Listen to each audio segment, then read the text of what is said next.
Hey guys, I hope that you are enjoying Percy Jackson as much as I am. I absolutely love this book. So amazing. I'm so happy to start with chapter 6, reading with you guys because it's one of my favorite chapters. It's got an amazing title. I think it's hysterical. The title is I Become Supreme Lord of the Bathroom. So you can really just only imagine what does one have to do to become supreme lord of the bathroom? So you can only imagine what is going to happen in this chapter. So hang tight, get comfortable, and enjoy reading with me. So once I got over the fact that my Latin teacher was a horse, we had a nice tour. Though I was careful not to walk behind him. I'd done Pooper Scooper patrol at the Macy's Thanksgiving Day parade a few times, and I'm sorry, I did not trust Kieran's behind the way I trusted his front. We passed the volleyball pit, and several of the campers nudged each other. One of them pointed to the Minotaur horn I was carrying, and another said, "That's him." Most of the campers were older than me. Their satyr friends were bigger than Grover, and all of them trotting around in orange Camp Half-Blood t-shirts, with nothing else to cover their shaggy hindquarters. I wasn't normally shy, but the way they stared at me made me uncomfortable. I felt like they were expecting me to do a flip or something. I looked back at the farmhouse, and it was a lot bigger than I realized. 4 stories tall, sky blue with white trim, like an upscale seaside resort. I was checking out the brass eagle weather vane on top when something caught my eye. A shadow in the uppermost window of the attic gable. Something that moved the curtain, just for a second, and I got the distinct impression that I was being watched. "What's up there?" I asked Kieran. He looked where I was pointing and his smile faded. It's just an attic." "Somebody lives there?" "No," he said finitely. "Not a single living thing." I got the feeling he was being truthful, but I was also sure something had moved that curtain. "Come along, Percy," Kieran said, his light-hearted tone now a little more forced. "Lots to see." We walked through the strawberry fields where campers were picking bushels of berries while satyrs played a tune on their reed pipe, and Kieran told me the camp grew a nice crop for exports to New York restaurants and Mount Olympus. "And it pays for our expenses," he explained, "and the strawberries take almost no effort." He said Mr. D had his effect on fruit-bearing plants. They just went crazy with him around. It worked best with wine grapes, but Mr. D was restricted from growing those, so he grew strawberries instead. I watched the satyrs play his pipes, and his music was causing lines of bugs to leave the strawberry patch in every direction, like refugees fleeing a fire. I wondered if Grover could work that kind of magic with music. I wondered if he was still inside the farmhouse getting chewed out by Mr. D. "Grover won't get into too much trouble, will he?" I asked Kieran. "I mean, he was a good protector, really." Kieran sighed. He shed his tweed jacket and draped it over his horse's back like a saddle. "Grover has big dreams, Percy, perhaps bigger than are reasonable. To reach his goal, he must first demonstrate great courage by succeeding as a keeper, finding a new camper and bringing him safely to Half-Blood Hill." "But he did that." "I must agree with you," Kieran said, "but it's not my place to judge. Dionysus and the Council of Cloven Elders must decide. I'm afraid they might not see this assignment as a success. After all, Grover lost you in New York. Then there's that unfortunate event with, the fate of your mother. And then there's and the fact that Grover was unconscious when you dragged him over the property line. The council might question whether that shows any courage on Grover's part." I wanted to protest. None of what happened was Grover's fault. I also felt really, really guilty. If I hadn't given Grover the slip at the bus station, he might not have gotten into trouble. He'll get a second chance, won't he? Kieran winced. I'm afraid that was Grover's second chance, Percy. The council was not anxious to give him another either, after what happened the first time 5 years ago. Olympus knows I advised him to wait longer before trying again. He's still just so small for his age. How old is he? Oh, 28. What? He's in sixth grade. Satyrs mature half as fast as humans, Percy. Grover has been the equivalent of a middle school student for the past 6 years. That's horrible. Quite, Kieran agreed. At any rate, Grover is a late bloomer, even by satyr standards, and not yet very accomplished at woodland magic. Alas, he was anxious to pursue his dreams, and perhaps now he will find some other career. That's not fair, I said. What happened the first time? Was it really that bad? Grover looked, or Kieran looked at me quickly. Let's move along, shall we?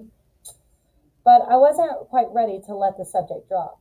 Something had occurred to me when Kieran talked about my mother's fate, as if he intentionally was avoiding the word death. The beginning of an idea, a tiny bit of hope, a little hopeful fire started forming in my mind.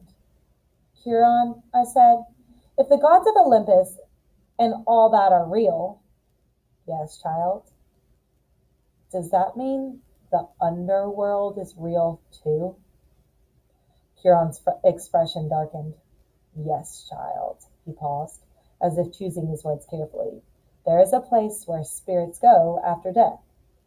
But for now, until we know more, I would urge you to put that out of your mind. What does that mean, until we know more? Come on, Percy, let's go see the woods. As we got closer, I realized how huge the forest was.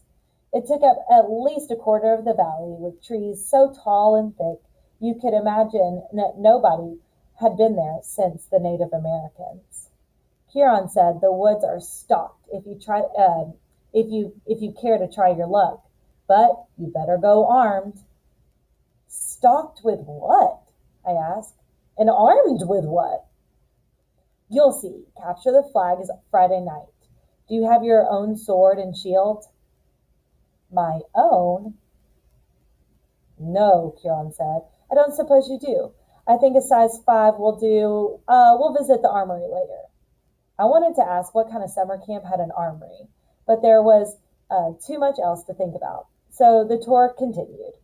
We saw the archery range and the canoeing lake, the stables, which Kieran didn't seem to like very much, the javelin range, the sing-along amphitheater, the area where Kieran said they held sword and spear fights. Sword and spear fights? I asked. Cabin challenges and all that, he explained. Not lethal. Well, usually. Oh, yes, and there's the mess hall. Kieran pointed at the outdoor pavilion framed in white Grecian columns on a hill overlooking the sea. There were dozens of stone picnic tables and no roof or walls. What do you do when it rains? I asked.